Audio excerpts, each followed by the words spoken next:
What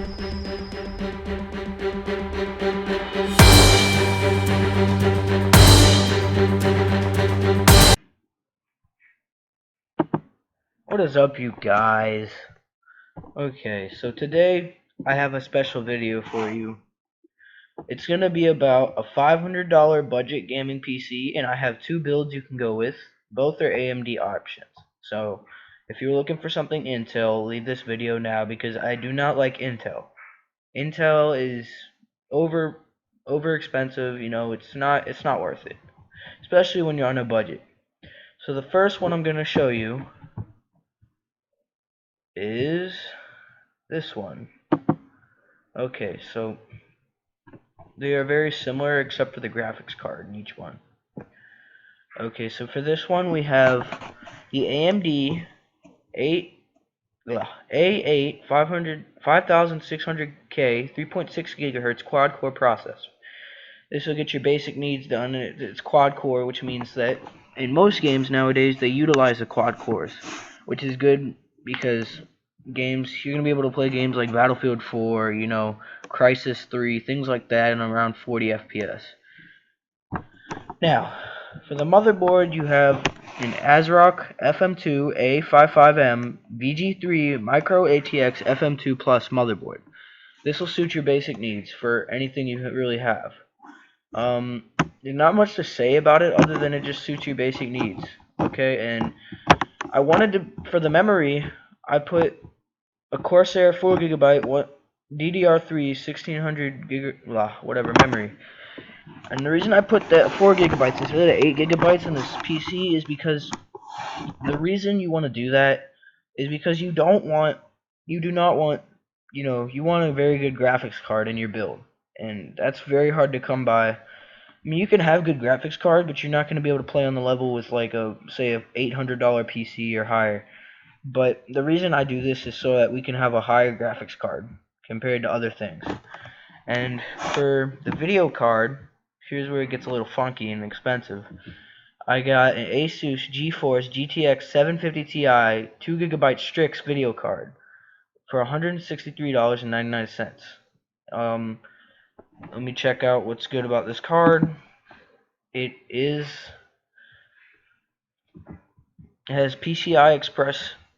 It has 2 gigabytes of memory. Is GDDR5. The core clock is 1.12 gigahertz.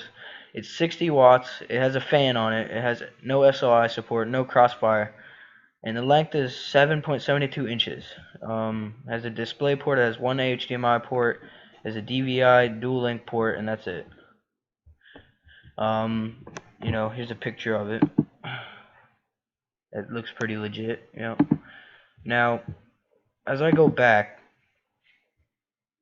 we have just your basic power supply, Corsair CX 600 watt 80 plus bronze certified semi-modular ATX power supply, and I was able to afford a semi one, and I got y'all a nice case as well. It's called the Corsair Spec 1, and this is what it looks like. So it's a very good case for the price. And yeah, so that's what that looks like. And now I'm going to show you the other build. The other build is my personal favorite, simply because I was able to utilize a 4 gigabyte graphics card, which in my opinion is ridiculous. So let's check this out here.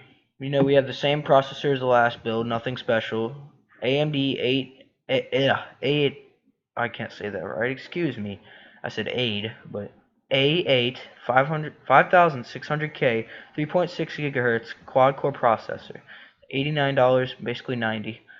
For the motherboard, I couldn't really cheap out on this because I wanted to have 3.0 USB and FM2 Plus and all that good stuff. So I got a Gigabyte GAF2A88XM HD3 Micro ATX FM2 Plus motherboard. And for the memory, I decided that I couldn't get an 8 gigabyte memory because I wanted to have a very high-end graphics card. So I decided to get a Crucial Ballistix 4 gigabyte stick of DDR3 1866 memory. And I just got your basic Seagate Barracuda 1TB 3.5 7,200 RPM internal hard drive for your storage. And for the video card, I got a Gigabyte Radeon R9 270X 4GB WindForce video card. Now let's check this out. This is $210. I was able to fit a superb graphics card in here, and it's a Radeon, so y'all are very lucky to have me. So, it's a very, very good graphics card for the price. I think it's well worth it. It has 3 of those cool looking fan things on it, which is another reason it's really good. It has a very good review score, or up here if you look where I'm circling my mouse, and it supports it supports HDMI, it supports the DisplayPort, DVI, Dual Link, DVI, D Dual Link. It's 11.69 inches, which is pretty long.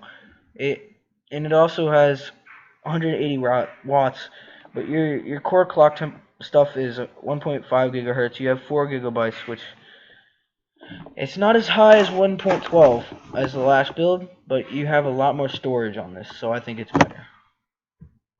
And, so that's that. Now for the power supply, excuse me, what did I just do? Oh great, this is not the time you want your internet to be tripping out,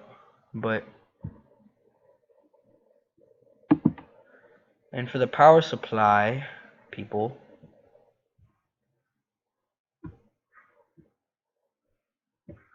for the power supply we got a Corsair 430 watt ATX 12 volt, I guess, 12V something. And the tower we got was very basic. It has a very good review on the website. It's a Cougar Spike. It's a Cougar Spike Micro ATX mini tower case. Yep.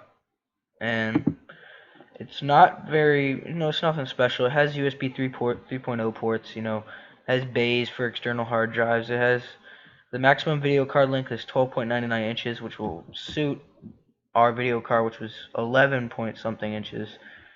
And it has 3.0 USB ports, and for $29 or $30, you're not going to get anything better. And here's a picture of the case.